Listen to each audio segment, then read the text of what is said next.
You're listening to the Back Porch Talk podcast.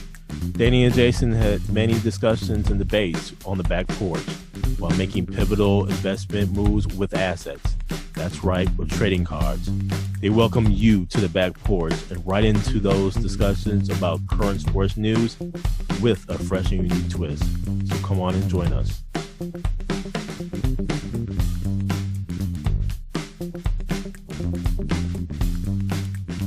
Welcome to Back Porch Talk podcast. I'm your coach Jason. Coach Danny. And we have a full show for you today.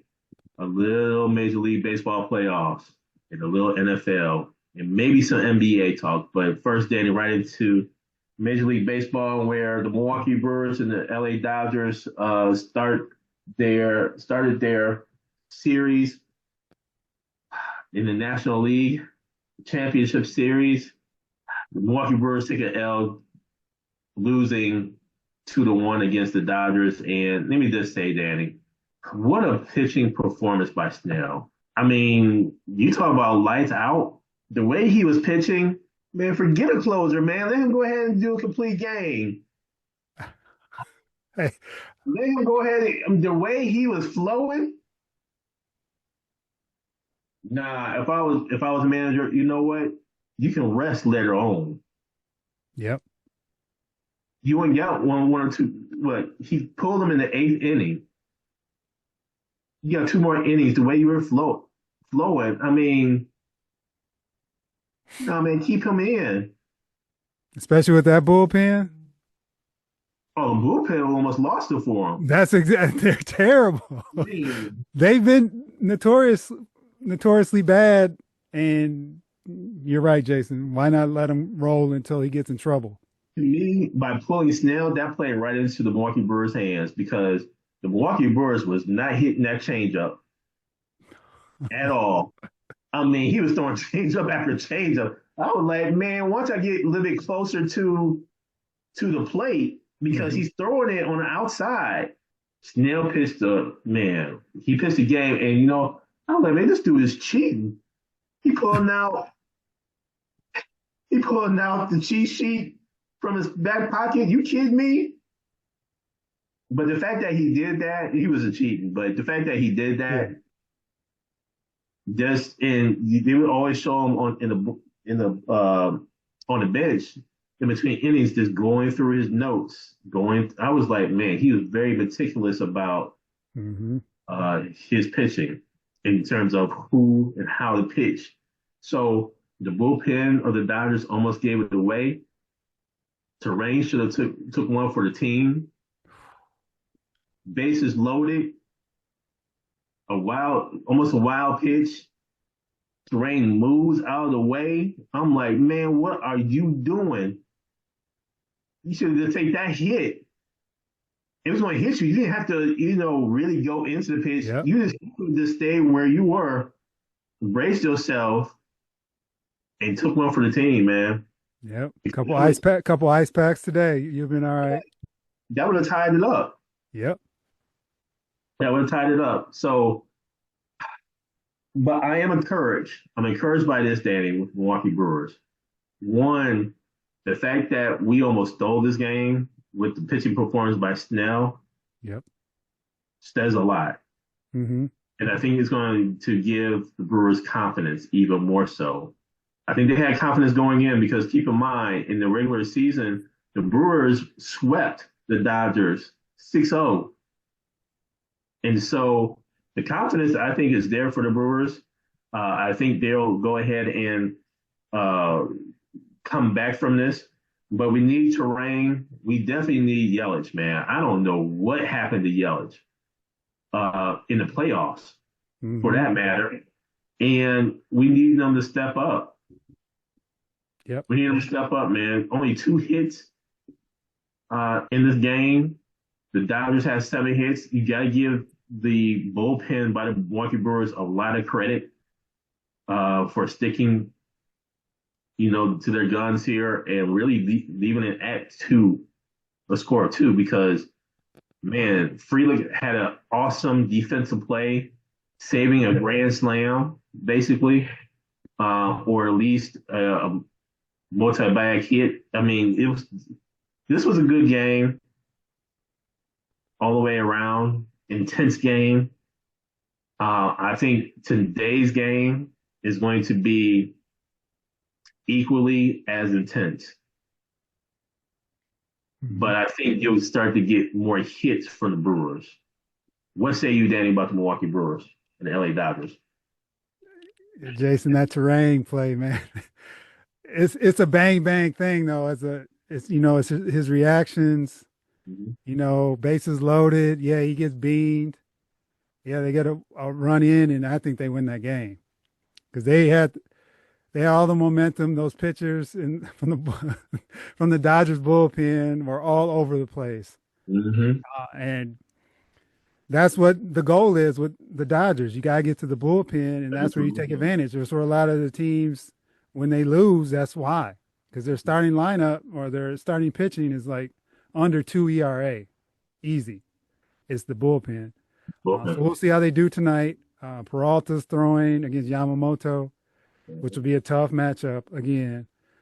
But I'm hoping these last 2 innings will give them some momentum coming into tonight to know that they can get on base and do what they need to do. They're seeing the ball well late in the game too. I'm like, Hmm. man, they're taking a lot of good pitches. I'm like, whoa, I can't believe they're holding off on some of those, but they did the right thing. Yeah, yeah, But for them, to hold the Dodgers to two, and we need, Peralta's last time out, he had a shaky start against the yeah, Cubs, yeah. but he's at home, and hopefully he can get everything going and give him some stability, give him some innings where then they just need the offense to pick it up. Yeah. We need Yelich to pick it up, man. I mean, we were looking at the salary roster of both the Dodgers and the Brewers, and man, you talk about. I know in the media talking about David versus Goliath. Man, the pay difference is absolutely amazing, man. And I think no matter what happens in this series, Danny, I think the thing the Brewers need to do, they got to get another arm. They have to get another ace arm, something starting pitching wise, so that way they can start to really go into, have a series like this, a 7 game series, having at least two and a half, three good starters. Yep. So if one, struggles, you can have be picked up by your bullpen. I think if they have another arm, and they're going to need another bat because I hate to keep harping on Yelich, but Yelich is the highest paid Milwaukee Brewer. And when you look at what Freddie Freeman has done to us and did to us, have another game. We'll see what happens here, Dane. What say you? I was gonna say, Jay Woodruff, man, this is where they're missing him bad Yeah, exactly. in this series. Now that it's going to be, like you said, 7 games. The five game series like they had against the Cubs, you can get by, Mm-hmm. and kind of work around it. But these 7 game series, to your point, they need that extra starter. And just as we're talking about Milwaukee Brewers, to me, the surprise so far has been the Mariners up 2 games to none against the Blue Jays, man. I did not see this coming. I thought this was going to be at least worst case scenario 1-1. And to me, the Blue Jays winning the series. Mhm. But man, boy has the tide turned. And so they're on a travel day today. They'll be playing in Seattle tomorrow.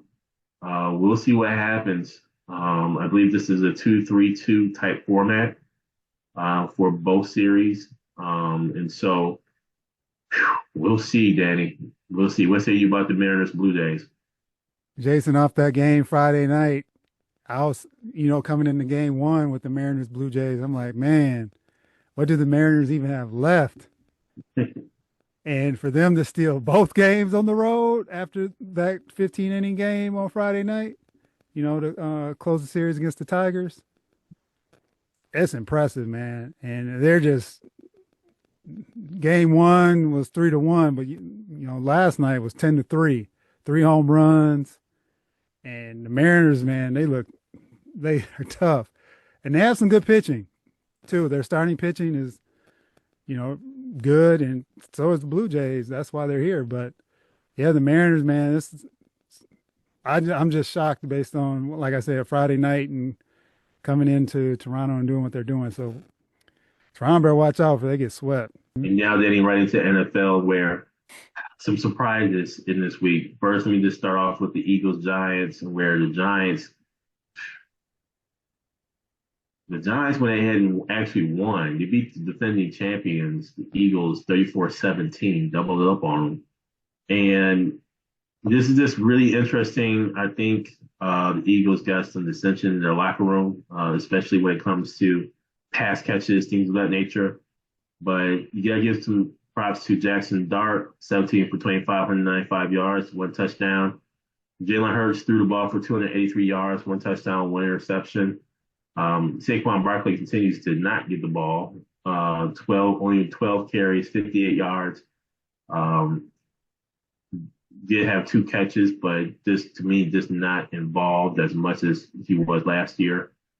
So interesting game there. Did not see that one coming either, but here we are. Giants goes ahead and win, and they're showing some life. They're showing some fight. Another surprise to me, Danny, was that of, and I'll say this for the whole season so far, and I gotta give some props to the Indianapolis Colts. Mm-hmm. The Colts are now 5-1. They are, man, they have this a good mix here, man. I mean, you have Taylor carrying the ball 21 times for 123 yards, a touchdown. Danny Dimes is, some say, talk for an MVP. 22 for 30 for 212, 2 touchdowns, did have 1 interception. But I think it's just their mix of offense, man. It's a good mix, and they're doing it. They are actually winning, man. They beat the Cardinals 31-27, and Jacoby Brissett, 27 for 44, 320 yards, 2 touchdowns, 1 interception.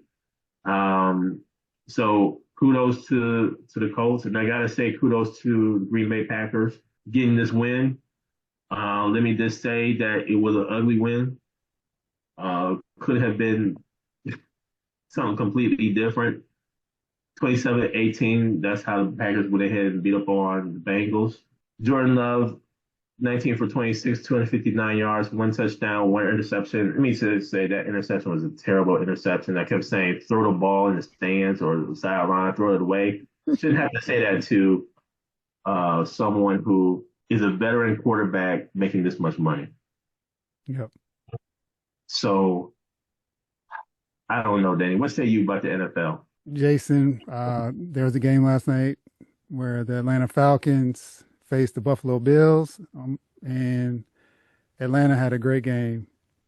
Defense came to play, shut down Josh Allen, ended up winning 24-14. Bijan ran for 170 yards. Drake London had 158 yards. Should have had 2 touchdowns. The one at the end of the half, he stepped out of bounds at the 1 and time expired. And Penix played a clean game, man. So shouts out to the defense for picking Josh Allen off twice. And they had a defensive scheme, man, that kind of threw him for a loop. They put a lot of pressure on him, and they were able to get the ball in the offense's hands, and the offense took care of business. So great win by us. And we continue our prime time play next week on Sunday night against the 49ers. So Penix will be going on the road, and we'll see how he does with that. And quickly, Jason, Titans fired Brian Callahan after losing to the Raiders. So Cam Ward will have a second coach for the year. And you just don't understand, he was a lame duck anyway, why not just fire him and then just bring the whole new regime in with the new quarterback? But they didn't, and so the Titans will be starting fresh, and guess who's coming to town next week? Mike Vrabel and the New England Patriots. So we'll see how that goes. And then as far as other games, Buccaneers win again against the 49ers. Emeka Egbuka is out with a hamstring injury for the Buccaneers, so they're beat up. And then the Bears win last night by 1. You remember the game last year where the Commanders hit the Hail Mary on them. So they ended up winning, and now they're above 500. So your North Division, man, looking tough. So we'll see what happens in Week 7. Thank you for joining us at Back Porch Talk Podcast.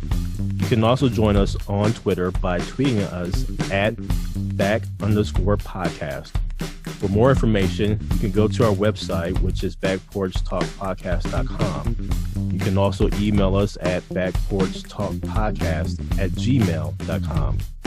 Again, thank you for joining us, and remember that there's enough hate in the world, so go ahead and spread a little love.